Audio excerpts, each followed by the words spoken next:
ज्यावेळी पेरेंट्स असतील विद्यार्थ्यांना घेऊन भेटायला येतात त्यावेळी त्यांचा प्रश्न पहिला असतो की आता 10वी झाले पुढे काय करावं, आणि त्या ह्याच्यात त्यांचा महत्त्वाचा विषय असतो की आता डिमांड कशाला आहे. मुलांना आणि मुलींना ज्या गोष्टीची आवड वाटते किंवा अगदी कोल्हापुरी भाषेत सांगायला तर जे भारी वाटतं त्या गोष्टींमध्ये जर त्यांनी करिअर केलं तर यश निश्चित आहे. दुसरा कुठल्या क्षेत्रामध्ये जातो म्हणून मी तिथं जातो, माझ्या मित्रमैत्रिणी ह्या फील्डला ॲडमिशन घेतले म्हणून मी तिथं जातो. किंवा बऱ्याचदा पालकांना असं वाटतं की मला काहीतरी व्हायचं होतं, मी आता झालेलं नाही, तर माझ्या मुलांना किंवा मुलींना तेच व्हावं. समजा मला डॉक्टर व्हायचं होतं किंवा मला इन्स्पेक्टर व्हायचं होतं किंवा आणि बँक अधिकारी व्हायचं होतं, झालेलं नाही.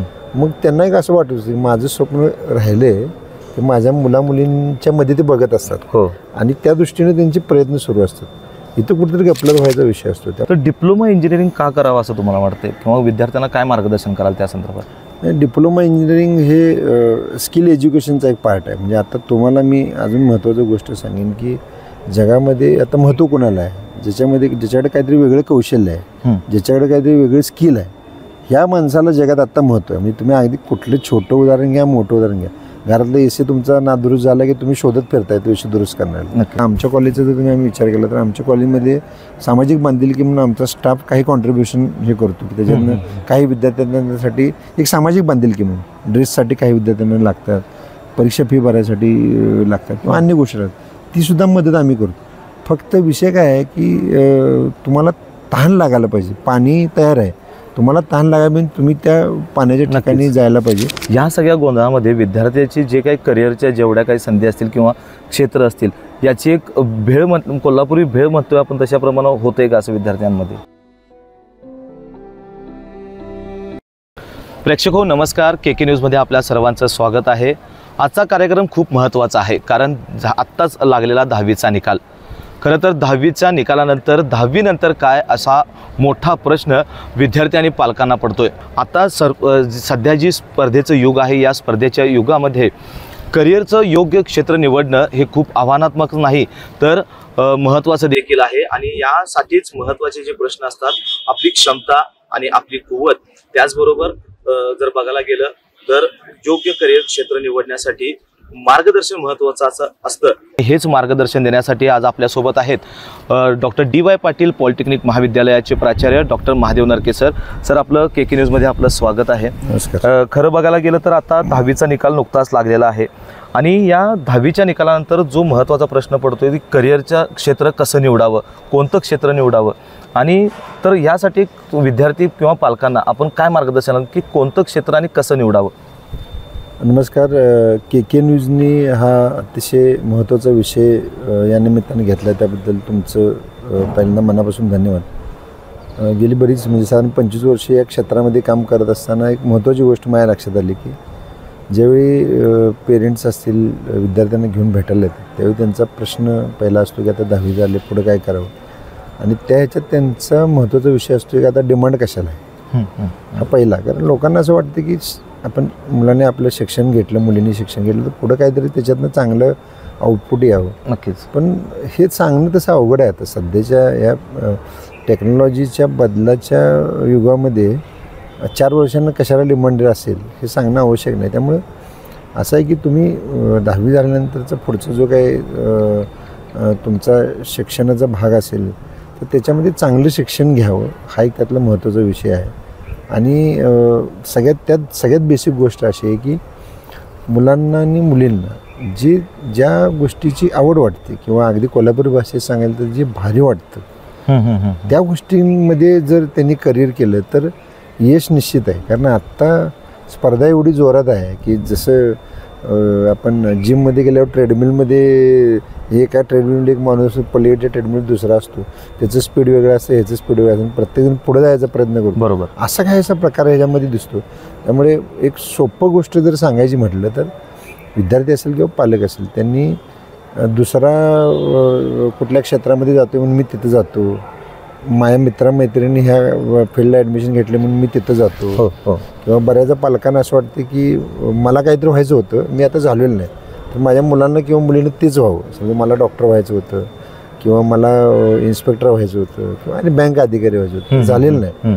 मग त्यांना एक असं वाटतं की माझं स्वप्न राहिले हे माझ्या मुलामुलींच्या मध्ये ते बघत असतात हो. आणि त्या दृष्टीने त्यांचे प्रयत्न सुरू असतात. इथं कुठेतरी गपलत व्हायचा विषय असतो. त्यामुळे आत्ता जी स्पर्धा आहे ते बघता त्या मुलाला किंवा मुलीला आवड नेमकी कशामध्ये आहे तो एक सगळ्यात महत्त्वाचा भाग आहे आणि त्याची क्षमता काय नेमकी आहे.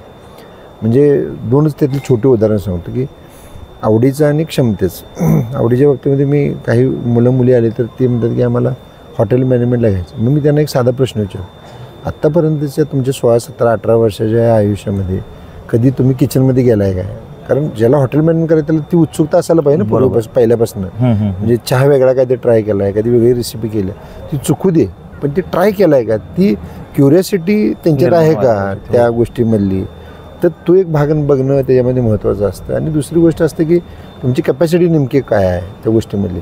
म्हणजे एखादा लाल दिव्याच्या गाडीतनं किंवा एका लाल दिव्याच्या गाडीचे कोणतरी मोठा माणूस होऊन येतो किंवा अंबर दिव्याच्या गाडीने एखादा अधिकारी होऊन येतो. मग प्रत्येकाला वाटतं की तसं काहीतरी आपण बनावं.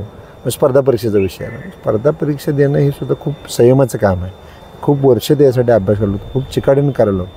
आणि समजा आईवडिलांना माहिती आहे की माझा मुलगा मुलगी 1 तासभर अभ्यास करायला बसली की लगेच त्यांना उठायची इच्छा होती. मग हा पेशन्स डेव्हलप त्यांच्यामध्ये आहे का, ते सगळं आईवडिलांना माहीत असतं. त्यामुळे त्यांनी जरा ते थोडंसं स्कॅनिंग त्या पद्धतीने केलं तर त्यांच्या लक्षात येतं. त्यामुळे आवड काय आहे, क्षमता काय, ह्या 2 गोष्टी बघून करिअरकडे जावं. आणि दुसरं विद्यार्थ्यांनी 100% लक्षात ठेवावं, मला ह्यात भारी वाटते, त्यात मी काम करणार, मग त्यात यश मिळणार आणि पुढे करिअर होणार. सोपा फॉर्म्युला.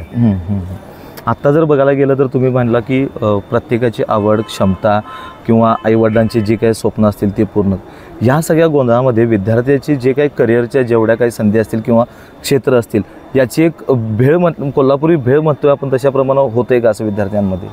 ते तोच त्याच्यासाठी म्हणून काय आहे की तुम्ही वेगळ्या लोकांना भेटणं आवश्यक आहे. म्हणजे मधला जो काही काळ मिळतो निकालापूर्वीचा किंवा निकालानंतरचा सुद्धा, तर त्या ह्याच्यामध्ये तुम्ही वेगळ्या लोकांना तुमचे समजा नातलगांच्यातले कोण असतील, ओळखीचे कोण असतील, अशा वेगवेगळ्या क्षेत्रामध्ये काम करणाऱ्या माणसांना जर आपण जाऊन भेटलो तर आपल्या लक्षात येतं की ह्याच्यासाठी नेमकं कष्ट किती लागणार आहेत. मग माझी आवड आहे तीच हेच आहे का. कारण ह्या एजला म्हणजे 10वी नंतरचं वय तुम्ही म्हणला की 16 वर्ष, 16व्या वर्षी ते कळणं थोडंसं अवघड आहे. मग तुम्ही वेगळ्या लोकांना भेटत गेला की तुम्हाला कळतं की हां म्हणजे मी ही गोष्ट करू शकतो. त्या लोकांशी बोललो, जसं यशस्वी लोकांच्या यशोगाथा आपण म्हणतो, त्या जर आपण ऐकत गेलो, त्यांच्याशी बोलत गेलो तर निश्चितपणे ती भेळ व्हायची काही गरज नाही. पण मग तुम्हाला एफर्ट त्यासाठी घ्यायला पाहिजे. बरोबर. ती एफर्ट घेतली की नक्की ती सुटत जातो विषय. तसं सर आत्ता जर बघायला गेलं तर 10वी नंतर अनेक विद्यार्थ्यांचा कल किंवा पालकांचा पण कल आता डिप्लोमा इंजिनिअरिंगकडे जातोय. तर डिप्लोमा इंजिनिअरिंग का करावं असं तुम्हाला वाटतं किंवा विद्यार्थ्यांना काय मार्गदर्शन कराल त्या संदर्भात? डिप्लोमा इंजिनिअरिंग हे स्किल एज्युकेशनचा एक पार्ट आहे. म्हणजे आता तुम्हाला मी अजून महत्त्वाची गोष्ट सांगेन की जगामध्ये आता महत्त्व कोणाला आहे, ज्याच्याकडे काहीतरी वेगळं कौशल्य आहे, ज्याच्याकडे काहीतरी वेगळं स्किल आहे, ह्या माणसाला जगात आत्ता महत्त्व आहे. म्हणजे तुम्ही अगदी कुठलं छोटं उदाहरण घ्या, मोठं उदाहरण घ्या. घरातलं एसी तुमचा नादुरुस्त झाला की तुम्ही शोधत फिरताय तो एसी दुरुस्त करणार. नक्की. तुमच्या घरातला एखादा नळ नादुरुस्त झाला की प्लंबरला शोधत फिरताय. त्याच्या वेळेप्रमाणे तो येतो, त्याच्या म्हणण्याप्रमाणे तुम्हाला पैसे द्यावे लागतात. म्हणजे दिस इज अ स्किल बेस्ड विषय. आणि डिप्लोमा इंजिनिअरिंगचं जे एज्युकेशन आहे हे स्किल बेस्ड आहे. म्हणजे त्याच्यामध्ये तुम्हाला कौशल्य मिळतं का, ते 100% मिळतं. आणि दुसरं त्याच्यामधला एक महत्त्वाचा विषय असा आहे की तुम्हाला डिप्लोमा पूर्ण केल्यानंतर, म्हणजे तुम्ही डिप्लोमाला साधारण 16व्या वर्षी येता, 3 वर्षाचा डिप्लोमा असतो. 19व्या वर्षी तुम्हाला नोकरी करायची इच्छा असली की तुम्हाला 100% नोकरी मिळते, म्हणजे मिळते, तुमची इच्छा पाहिजे. दुसरी गोष्ट त्याच्यामध्ये अशी आहे की डिप्लोमा केल्यानंतर बरीचशी मुलं परत डिग्री कॉलेजला जातात. समजा तुम्ही आता 11-12वी केली तर 11-12वीची 2 वर्ष आणि डिग्री कॉलेजची 4 वर्ष, म्हणजे झाली किती, 6 वर्ष झाली. तर तुम्ही 10वी नंतर समजा जर डिप्लोमा केला तर 10वी नंतर डिप्लोमाची 3 वर्ष आणि त्यानंतर डिग्रीची परत 3 वर्ष. म्हणजे विषय तोच आहे, 3 + 3 6 आणि 11-12वी करून 2 + 4 6 विषय तोच आहे. ह्यात एक ॲडव्हान्टेज काय राहतो, मी नेहमी असं सांगतो, ज्याला इंजिनिअरिंग करायचं आहे, तुमचं ठरलं आहे की मी दसरा चौकात उभा राहिलो आहे आणि मला तावडे हॉटेलला जायचं, सरळ रस्ता, इकडे तिकडे फिरत बसण्यात काही पॉईंट नाही आहे. तर त्या केसमध्ये तुम्ही डिप्लोमा करून परत डिग्री केली तर तुमच्याकडे 2 डिग्री होतात. डिप्लोमाची पण तुम्हाला एक सर्टिफिकेट मिळतं, डिग्रीचं पण एक सर्टिफिकेट मिळतं. आणि सुरुवातीपासूनच तुम्ही त्या प्रॅक्टिकल नॉलेजच्या क्षेत्रामध्ये राहतात. दुसरी गोष्ट आहे की फीचा जर विषय बघितला तर डिप्लोमाच्या कॉलेजची फी ही अगदी त्याच्यामध्ये कमी असते. शासनाच्या खूप वेगवेगळ्या प्रकारचे स्कॉलरशिपसुद्धा त्यामध्ये उपलब्ध असतात. आणि सगळ्यात महत्त्वाचं म्हणजे की डिग्रीचा जो अभ्यासक्रम असतो त्यातला बराचसा अभ्यासक्रम हा डिप्लोमाला तुम्हाला टच होऊन गेलेला असतो. त्याची डिफिकल्टी लेवल कमी असेल पण बऱ्याच गोष्टी तुम्हाला समजून त्यातले गेलेल्या असतात. त्यामुळे डिप्लोमा झाला तरी तुम्हाला रिक्रुटमेंटला म्हणजे नोकरीच्या खूप संधी असतात. आमच्याकडे बरेच लोक येतात जे कॅम्पस सेंटरला येतात, ऑफ कॅम्पस येतात की आम्हाला डिप्लोमा झालेली मुलं आहेत पाहिजेत पण आपण देऊ शकत नाही. त्यामुळे तुम्हाला स्किल एज्युकेशन घ्यायचं आहे, लवकरात नोकरी पाहिजे तर त्या ह्याच्यामध्ये डिप्लोमा इंजिनिअरिंग हा सगळ्यात चांगला पर्याय असं माझं वैयक्तिक मत आहे. बरं, आत्ता जर सर बघायला गेलं तर शहराबरोबरच ग्रामीण भागातील जे काही विद्यार्थी आहेत त्यांचा कल डिप्लोमा इंजिनिअरिंगकडे जाताना आपल्याला दिसत आहे. तर ही प्रवेश प्रक्रिया किचकट आहे किंवा सुलभ आहे आणि ती कशा प्रकारे चालते याबाबत थोडंसं मार्गदर्शन. प्रवेश प्रक्रियेच्या संदर्भानं ही प्रवेश प्रक्रिया ही तंत्र शिक्षण संचालनालय म्हणजे महाराष्ट्र शासनाचं डायरेक्टर ऑफ टेक्निकल एज्युकेशन ही सगळी प्रोसेस मॉनिटर करत असते. पूर्वी असं होतं की प्रत्येक जिल्ह्यात जे गव्हर्नमेंट कॉलेज होतं त्या ठिकाणी ही सगळी प्रोसेस व्हायची. पण गेल्या काही वर्षापासून शासनानं त्याच्यात एक असं केलं की सुविधा केंद्र म्हणजे त्याला FC म्हणतात, अगदी ॲब्रिव्हिएशन FC असं आहे त्याचं. तर ते सुविधा केंद्र प्रत्येक ऑलमोस्ट पॉलिटेक्निकमध्ये ते सुविधा केंद्र आहे. तुम्ही त्या सुविधा केंद्रामध्ये गेला की तुम्हाला प्रोसेसची पूर्ण माहिती दिली जाते, कशा प्रकारची प्रोसेस त्यामध्ये होते. तर मी त्याच्यात 2-3 गोष्टी ह्याच्यामध्ये सांगेन की कुठल्याही डिप्लोमा कॉलेजला तुम्हाला ॲडमिशन जे तुम्ही घेत असता ते पहिला टप्पा ह्या प्रोसेसमधला येतो की तुमची जी मूळ माहिती आहे म्हणजे तुमच्याकडं कागदपत्राचा जर विषय आपण बोलायला झाला तर तुम्हाला 10वीचं मार्कलिस्ट पाहिजे. त्यानंतर तुमच्याकडं शाळा सोडल्याचा दाखला पाहिजे. त्याच्यानंतर कास्टमध्ये तुम्ही असाल तर कास्ट सर्टिफिकेट लागतं. डिप्लोमा प्रवेशासाठी व्हॅलिडिटी लागत नाही, फक्त कास्ट सर्टिफिकेट लागतं. त्यानंतर मग नॅशनॅलिटी डोमिसाईल सर्टिफिकेट या छोट्या गोष्टी आहेत, फार काय डॉक्युमेंटचा विषय त्याच्यामध्ये लागत नाही. आणि तुम्ही ही डॉक्युमेंट घेऊन त्या सुविधा केंद्रामध्ये गेला की त्या सुविधा केंद्रामध्ये ही तुमची मूळ माहिती पहिल्यांदा सगळी भरली जाते. तुमचं नाव, पत्ता, फोन नंबर, तुमचा मार्क किती पडले ही सगळी माहिती हा पहिला टप्पा आहे. आणि त्यानंतरचे जे टप्पे आहेत की प्रवेश प्रक्रियेचे 3 राऊंड होतात.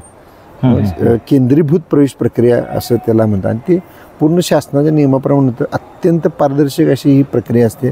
तुम्हाला ज्या कॉलेजला घ्यायचं आहे, ज्या कोर्सला घ्यायचं आहे त्याप्रमाणे तुम्ही प्राधान्यक्रम देत जायचं. मला 1 नंबरला हे कॉलेज हा कोर्स, 2 नंबरला हे कॉलेज हा कोर्स, तुम्ही 100 ऑप्शन्स देऊ शकता. बरं, फक्त त्यातला पहिला ऑप्शन हा काळजीपूर्वक तुम्हाला निवडावा लागतो. पहिल्या ऑप्शनला तुम्हाला जर ॲडमिशन मिळालं तुम्हाला ॲडमिशन घेणं हे क्रमप्राप्त आहे, कारण 1 नंबरवर काय नंबर नसतो ना. बरोबर. समजा त्याच्या खालच्या कुठल्या नंबरला जर तुम्हाला मिळालं ॲडमिशन पहिल्या राऊंडला तर तुम्ही दुसऱ्या राऊंडला त्यामध्ये बदलायला जाऊ शकता, तिसऱ्या राऊंडमध्ये परत बदलायला जाऊ शकता. हे तुम्ही ज्यावेळी ही मुलं त्या सुविधा केंद्रामध्ये जातील त्यावेळी वारंवार त्या गोष्टी म्हणजे बऱ्याचदा जायला लागतं डॉक्युमेंट देण्याच्या दृष्टीनं, हे फॉर्म भरण्याच्या दृष्टीनं. त्यामुळे ही गोष्ट FC हा शब्द कानावर पडतो. हे सगळे round, cap round 1, cap round 2, cap round 3 हे शब्द तिथं कानावर पडायला लागतात आणि मग ते सोपं वाटायला लागतं. आपण पाण्याच्या बाहेर असल्यानंतर पाण्याची भीती वाटते, पाण्यात पडलं की ती गोष्ट सोपं. त्यामुळे प्रोसेस म्हणला अत्यंत पारदर्शक, अत्यंत सुटसुटीत आणि त्याला टाईम असतो. म्हणजे आज एक चालू झालं की लगेच दुसऱ्या दिवशी बंद असं नाही. आठवडा 10 दिवसाचा पिरियड असतो. समजून सांगणारे त्या कॉलेजमधले लोक, आता आमच्या पॉलिटेक्निकमध्ये कित्येक वर्ष हे आहे आणि लोकांचं आम्हाला त्या केसमध्ये ह्या फॉर्म भरण्यासाठी किंवा प्रोसेससाठी आमच्याकडं बरेच लोक येतात. याचा अर्थ आम्ही आमच्याकडं लोक आले म्हणजे आमच्याच कॉलेजचे ऑप्शन भरायला पाहिजे असं नाही. बरोबर. कुठल्याही कॉलेजला जाऊन तो विद्यार्थी महाराष्ट्रातल्या कुठल्याही कॉलेजच्या कुठल्याही कोर्सबद्दलची त्याच्यामध्ये ऑप्शन तिथं देऊ शकतो. त्या ॲडमिशनसाठी तिथं जाऊन तो फॉर्म भरू शकतो. असा तो एक साधा विषय द्यायला आहे. सर, ह्या क्षेत्रामध्ये ज्यावेळी शिक्षण घेत असताना फी स्ट्रक्चर जे असतं ते कसं असतं आणि यासाठी कोणत्या स्कॉलरशिप उपलब्ध असतात?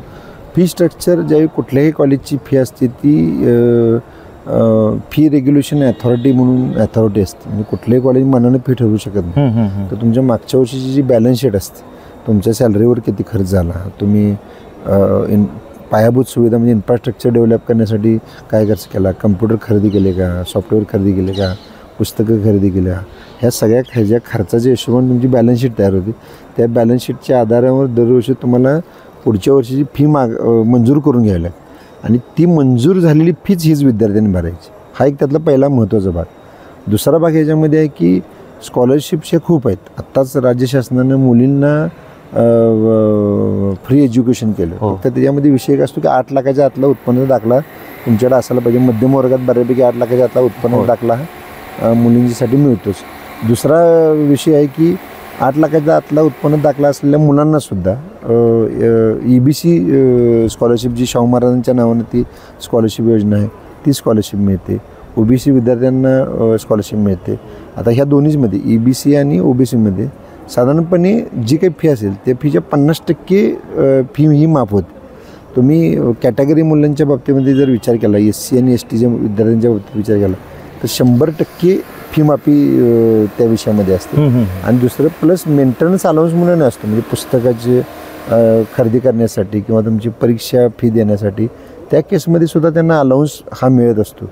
अजून एक दुसरी गोष्ट असते की खेडेगावातनं जी मुलं शहरात येतात त्यांना राहण्या खाण्याचा बऱ्याच विषय असतो. तर तुम्ही आता इथं बघितलं तर सैनिक मुलांचं वेगळं वसतिगृह आहे. समाज कल्याण विभागाचं मागासवर्गीय विद्यार्थ्यांसाठीची कोल्हापुरात वेगळी वसतिगृह आहे. त्याच्या पुढं जाऊन आणि साधारणपणे 20-25 किलोमीटरच्या बाहेरची ओपन कॅटेगरीतली जर जी मुलं असतील त्यांनासुद्धा शासन हे राहण्यासाठी जवळ 25 ते 30 हजार रुपये देतं. कॅटेगरीतल्या मुलांना समजा समाज कल्याणच्या हॉस्टेलमध्ये जर प्रवेश मिळाला नाही तर ते खाजगी ठिकाणी कुठेही राहून त्या संदर्भातला दाखला जर दिला तर त्यांना अंदाजे 48,000 रुपये वर्षाला ही स्कॉलरशिप राहण्यासाठीची मिळते. एज्युकेशन फ्री आहे काय त्या कॅटेगरी मुलांच्यासाठी SC STचे तर आहेच, पण राहण्यासाठी पण हे पैसे मिळतात. विषय एवढाच असतो की तुम्ही पूर्ण माहिती जर त्या संदर्भाने घेतली. बरोबर. आता समजा हे सगळंच बसत नाही आहे मग त्या केसमध्ये काय बऱ्याच बँका विद्यार्थ्यांच्या शिक्षणासाठी एज्युकेशन लोन द्यायला सुद्धा तयार आहेत. ते एज्युकेशन लोन तुम्ही घेतलं की परत 3 वर्ष झाला की तुम्हाला नोकरी लगेच लागते ती तुम्ही फेडू शकता. त्यामुळं माझं विद्यार्थ्यांना आणि पालकांना विशेषतः ग्रामीण भागातले किंवा ज्यांचे मध्यम वर्गातले आहेत ज्यांच्याकडे वाटते की आपल्याकडे पैशांचा अभाव आहे आणि हे होऊ शकणार नाही तर त्यांनी ही गोष्ट जरूर लक्षात घ्यावी. तुम्ही आमच्याकडे या, आम्ही तुम्हाला त्याच्यामध्ये योग्य मार्गदर्शन सांगतो की कशाप्रकारे तुम्हाला स्कॉलरशिप मिळू शकते, कशाप्रकारे शासनाच्या योजनांचा लाभ मिळू शकतो. बऱ्याच विद्यार्थ्यांना काही दाखले मिळत नसेल तर त्या केसमध्ये आम्हीसुद्धा त्यांना मदत करतो वैयक्तिकरित्या की ते दाखले मिळवून देण्यासाठी. काही कॉलेजेसमध्ये आता आमच्या कॉलेजचा जर तुम्ही आम्ही विचार केला तर आमच्या कॉलेजमध्ये सामाजिक बांधिलकी म्हणून आमचा स्टाफ काही कॉन्ट्रीब्युशन हे करतो की त्याच्यातनं काही विद्यार्थ्यांसाठी एक सामाजिक बांधिलकी म्हणून ड्रेससाठी काही विद्यार्थ्यांना लागतात, परीक्षा फी भरायसाठी लागतात किंवा अन्य गोष्टी लागतात तीसुद्धा मदत आम्ही करतो. फक्त विषय काय आहे की तुम्हाला तहान लागायला पाहिजे. पाणी तयार आहे, तुम्हाला तहान लागायला पाहिजे, तुम्ही त्या पाण्याच्या ठिकाणी जायला पाहिजे. तुम्ही तहान नक्की तुमची भागणार असा त्यामधला सगळ्यात महत्त्वाचा विषय. पूर्वीसारखी ही परिस्थिती आता फीच्या बाबतीमध्ये राहिलेली नाही. त्यामुळं विद्यार्थी आणि पालकांनी ही गोष्ट समजून घेऊन त्याचा निश्चितपणे फायदा घ्या. आता अनेक आमच्याकडची एक योजना आहे. आमच्या संस्थेचे अध्यक्ष डॉक्टर संजय डी पाटील साहेब आणि आमचे ट्रस्टी ऋतुराज पाटील साहेब यांच्या माध्यमातून एक योजना सुरू केली आहे. ती स्कॉलरशिप योजना, मेरिट स्कॉलरशिप योजना. सौ Shanta Devi D Patil merit scholarship योजना ही सुरू केली आहे. त्याच्यामध्ये प्रत्येक वर्षी प्रत्येक ब्रँचमध्ये जो विद्यार्थी प्रथम येतो त्या विद्यार्थ्याला भरलेली फी ही पूर्ण माफ केली जाते. ही आमच्याकडे आणि ॲडिशनल आहे. शासनाच्या स्कॉलरशिप बरोबर आम्ही ही विद्यार्थ्यांना वैयक्तिक मदत करतो. परत सौ शांतादेवी डी पाटील यांच्या नावानं आणि ही स्कॉलरशिप योजना आहे. त्यामुळे विषय भरपूर आहेत. विद्यार्थ्यांनी येऊन मार्गदर्शन घेणं, पालकांनी मार्गदर्शन घेणं हा यातला एक महत्त्वाचा भाग आहे. नक्कीच. याबरोबरच आपल्या DY पाटील पॉलिटेक्निक महाविद्यालयाच्या माध्यमातून विद्यार्थ्यांसाठी आणखीन काही गोष्टी आहेत? कुठल्याही एज्युकेशन सिस्टममध्ये अकॅडमिक्स हे खूप महत्त्वाचं असतं आणि त्या दृष्टीनं आमच्याकडं वेल एज्युकेटेड स्टाफ आमच्याकडे आहेत. अगदी तुम्ही जर कुठल्याही पॉलिटेक्निक म्हणलं तर ग्रॅज्युएशन ही स्टाफचं क्वालिफिकेशन आहे. कारण आमच्याकडे आता जवळ 90% जास्त लोक ही पोस्ट ग्रॅज्युएट आहेत. 3-4 लोक ही PhD झालेले आहेत आणि कॉलेजला आता मागच्या वर्षी 25 वर्ष झाली.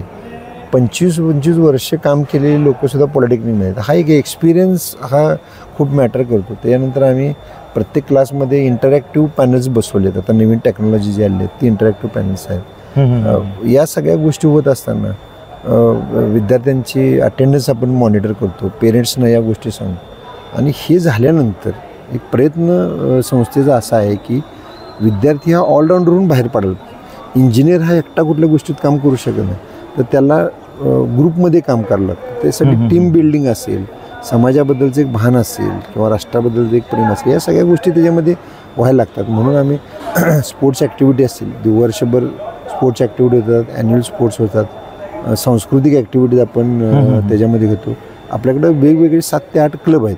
आता ह्या क्लबच्या माध्यमातून ज्याला जे आवडते तो त्या ह्याच्यामध्ये जातो. स्पोर्ट्सचा स्पोर्ट्समध्ये जातो, कल्चरलचा कल्चरलमध्ये जातो, आर्टचा कला ह्याच्यामधला कला ह्याच्यामध्ये जातो.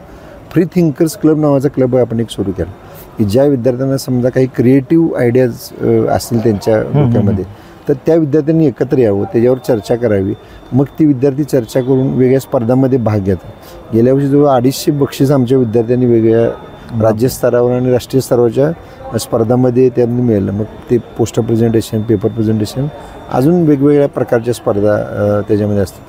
त्यानंतर NSS ग्रीन ब्रिगेड म्हणजे राष्ट्रीय सेवा योजनेमध्ये ग्रीन ब्रिगेड हा एक क्लब आमच्याकडे आहे. त्या माध्यमातून निसर्गाच्या संदर्भाने निसर्गाचं कन्झर्वेशन असेल किंवा सामाजिक उपक्रम वेगवेगळे राबवण्याचा विषय असेल, त्या गोष्टी आपण करतो.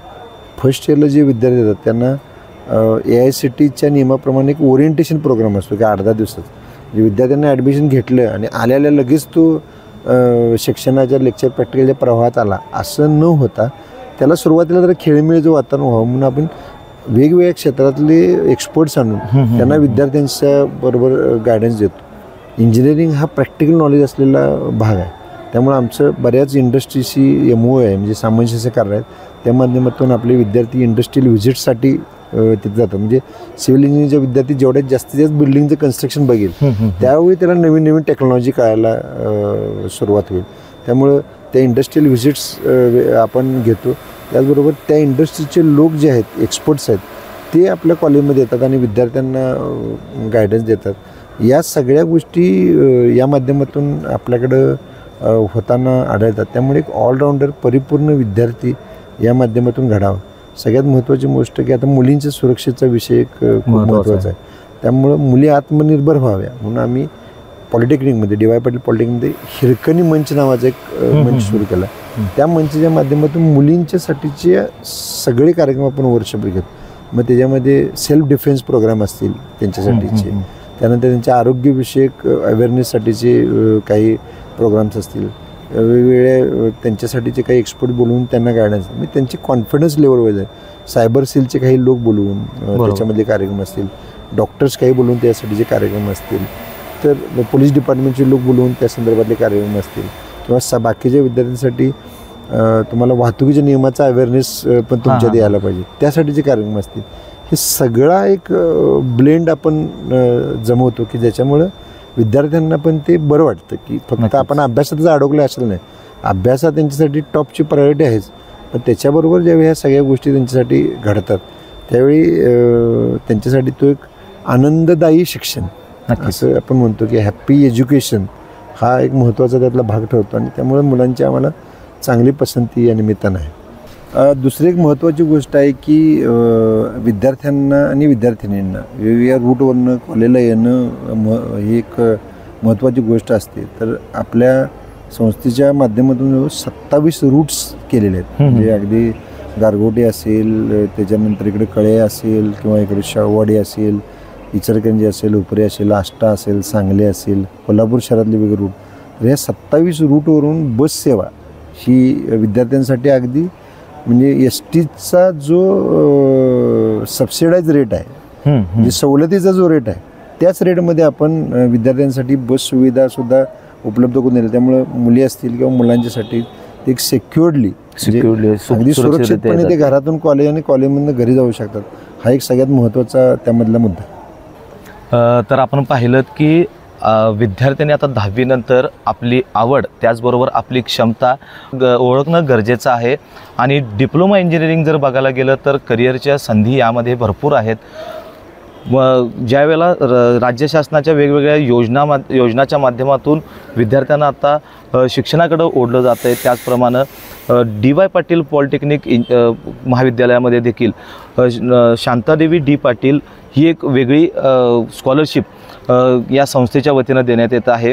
विद्यार्थी फक्त शिक्षणाबरोबरच विद्यार्थी फक्त शिक्षण घेऊनच बाहेर पडू नये, त्याबरोबर एक समाजामध्ये एक चांगला नागरिक बनेल अशा प्रकारच्या चांगल्या मौलिक मार्गदर्शन आपल्या डॉक्टर महादेव नरके सरांनी आपल्यासमोर दिलेले आहेत. सर, आपला मौलिक वेळ आपण आपल्या प्रेक्षकांना, आपल्या विद्यार्थ्यांना आणि पालकांना दिलेला आहे. नक्कीच त्यांना याचा मोठा फायदा होईल यात शंका नाही. धन्यवाद सर. थँक्यू. अशाच नवनवीन अपडेट पाहण्यासाठी आमच्या KK न्यूज चॅनेलला सबस्क्राईब करा.